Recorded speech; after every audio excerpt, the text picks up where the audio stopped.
ছয় জনগোষ্ঠীৰ জনজাতিকৰণ সম্পৰ্কে আপোনাৰ সংখ্যালঘু জাতীয় পৰিষদৰ কি দৃষ্টিভংগী? ছয় জনগোষ্ঠীৰ মানে জনজাতিকৰণ সম্পৰ্কে আমাৰ সংখ্যালঘু জাতীয় পৰিষদৰ পৰা আমি এটা কনভেনশন আকাৰে মাতি তাৰ পিছত সিদ্ধান্ত ল'ম ইয়াৰ পক্ষে কম নে আৰু বিপক্ষে কম। ছয় জনগোষ্ঠীক জাতীয়কৰণ কৰাটোৰ কাৰণে এটা মানে সিদ্ধান্ত লোৱাৰ আগত মোৰ অন্তত এটা এক্সিকিউটিভ কমিটি মাতি তাৰপিছত মই সিদ্ধান্ত ল'ম যে এইটোৰ সপক্ষে কম না বিপক্ষে কম। সপক্ষে ক'লে আমাৰ কি লাভ আছে আৰু বিপক্ষে ক'লে বা আমাৰ কি লাভ আছে। যেহেতু আমি অসমৰ মিয়া মুছলমান, আমাকতো টাৰ্গেট কৰি লৈছে এটা চৰকাৰে, কাৰণ আমাৰ সমৰ্থনৰ কোনো প্ৰয়োজন আছে না বিপক্ষে যোৱাৰো আমাৰ কোনো প্ৰয়োজন নাই। গতিকে আমি এটা এক্সিকিউটিভ মিটিং মাতি তাৰ পিছত সিদ্ধান্ত ল'ম। আগন্ত 2026 নিৰ্বাচনত NDA চৰকাৰৰ সন্মুখীন হোৱা কি কি সমস্যা আপোনাৰ থাকিব আপোনাৰ মতে? এই অসমৰ মানে আজি যিটো NDA গভৰ্ণমেণ্ট, আজি হেমন্ত বিশ্ব শৰ্মাৰ নেতৃত্বৰ গভৰ্ণমেণ্ট অহা নিৰ্বাচনত বহু সমস্যাৰ সন্মুখীন হ'ব লাগিব। দেশখনতো মানে প্ৰায় শেষ হৈছে, ঋণতো পতি গৈছে।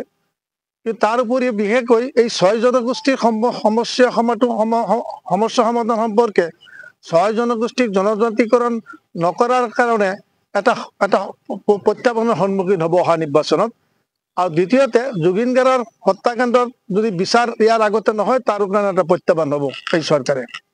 মুখ্যমন্ত্ৰীয়ে কৈছে যে যদি বিজেপি চৰকাৰ নহয় তেন্তে মুছলমান আপোনাৰ হাতীগাঁও বহি আছে আৰু গিলি পেলাব। এই কথাটো কোৱাৰ তাৰ উদ্দেশ্য হ'ল কি, যিমানেই মুছলমানক টাৰ্গেট কৰিব অসমৰ মুখ্যমন্ত্ৰীয়ে ভাবিছে যে মুছলমানক অন্তত মিয়া মুছলমানক টাৰ্গেট কৰি কথা ক'লেই সকলো হিন্দু সন্তুষ্ট হৈ যাব আৰু ছয় জনগোষ্ঠীয় সিহঁতৰ সমস্যা সম্পৰ্কে পাহৰি যাব আৰু মুছলমানে গিলি পেলাব। ইমান দিন যে হেমন্ত বিশ্ব শৰ্মা অসমৰ মুখ্যমন্ত্ৰী নাছিল, স্বাধীনতাৰ পিছত কিমান মুখ্যমন্ত্ৰী আহিল আৰু কিমান মুখ্যমন্ত্ৰী গ'ল।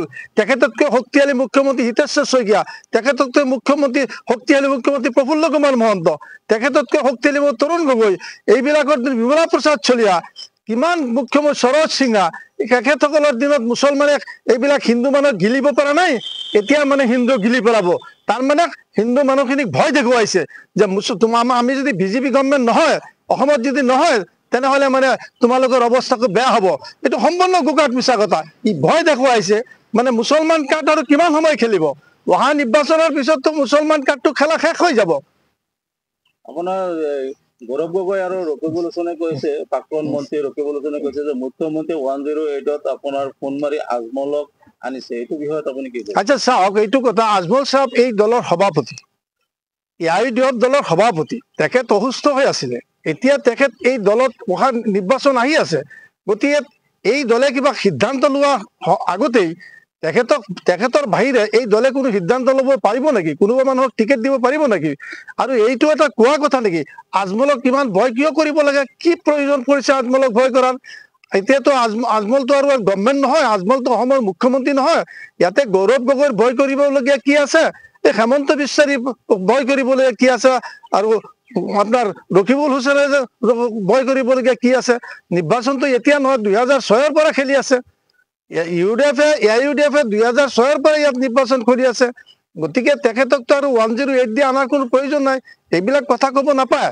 এইবিলাক কথা গৌৰৱ গগৈ হওক, ৰকিবুল হুছেইনে হওক, যিয়ে হওক, এইবিলাক কথা ক'ব নাপায়। এইবিলাক কথা একটা লাজৰ কথা। তাৰমানে অসমৰ মানুহে বুজি পাইছে যে আজমল চাহাব অহাৰ লগে লগে কংগ্ৰেছৰ ভূমিকম্পৰ সৃষ্টি হৈছে। কাৰণ মাইনৰিটি বেল্টটো সোধা হৈ যাব পাৰে। মাইনৰিটি বেল্টততো এনেকুৱা অৱস্থা হ'ব পাৰে, আজমল চাহাবে যদি সঁচাকৈয়ে আছাদুদ্দিন ওৱাইচিকো লৈ লগত আহে, ইয়াতে শুনিছো যে ওলামা কাউন্সিলে 35টা আসন দিব, চব ঐক্যবদ্ধ হৈ যদি মাইনৰিটি বেল্টত লাগে, তেনেহ'লে এনেকুৱা আছে কংগ্ৰেছৰ এজন MLA মুছলমান বেল্টৰ পৰা জিকিব নোৱাৰিব। আৰু কি ক'ব সিহঁতে? অহা নিৰ্বাচনত মুছলমানৰ কি ক'ব? ইমান ইভিকশ্যন হৈছে, ইমান মানুহৰ ঘৰ ভাঙি ভাঙিছে, কংগ্ৰেছৰ নেতৃত্বৰ পৰা কিবা প্ৰতিবাদ হৈছে নেকি? কংগ্ৰেছৰ নেতৃত্ব থিয় হৈছে নেকি? আৰু সব কমিউনিটিৰ কথাই তৰুণ গৌৰৱ গগৈ সব কমিউনিটিৰ কথাই উচ্চাৰণ কৰে, কিন্তু মুছলমানৰ কথাটো উচ্চাৰণ নকৰে। এইটোৰ কাউণ্টাৰ দিয়াৰ কাৰণে খালি জমিয়তেই নহয়, আমছুৱেই নহয় বা অন্যান্য সংগঠনে নহয়, খালি UDF নহয়, সব মানুহ এতিয়া এলাৰ্ট হৈছে যে এইজন মানুহ যদি আকৌ মুখ্যমন্ত্ৰী হয়, হেমন্ততকৈ আৰু 1 ইঞ্চি চৰা হয় নেকি? 1 ইঞ্চি ওপৰত হয় নেকি?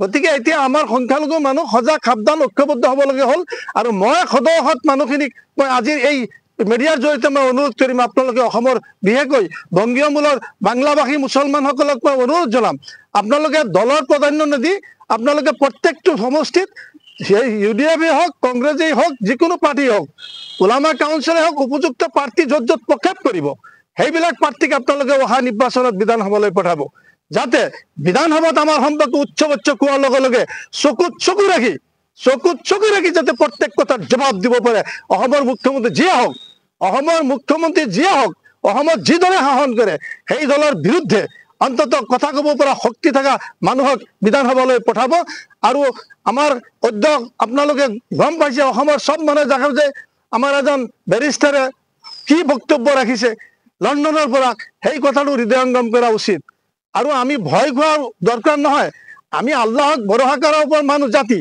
আমি কাৰো ওপৰত ভৰসা কৰা নহয় আমি কোনো মোদীৰ ওপৰতো নহয় আমি এই হেমন্ত বিশ্ব শৰ্মাৰ ওপৰতো নহয় কোনো মুখ্যমন্ত্ৰীৰ ওপৰত আমি কাৰো ওপৰত ভৰসা কৰা জাতি নহয় আমি আল্লাহৰ ওপৰত ভৰসা কৰি আল্লাহক আমি ভয় কৰিম আৰু আল্লাহৰ ওপৰত ভৰসা কৰি আমি চলি যাম আমাৰ তকদিৰত যি লিখিছে আল্লাহ তাই সেইটোৱে হ'ব ইয়াত কোনো ফালৰ হাত নাই আমাক উপকাৰ কৰিবৰ কাৰণে গতিকে অতইজ্জুমান তাচাও অতজুল্লুমান তাচাও বিয়াতিকাল খাইৰ ইজ্জতৰ মালিক যেতিয়া আল্লাহ বেজ্জতিৰ মালিকো আল্লাহ গতিকে ইয়াত ভয় কৰে কোনো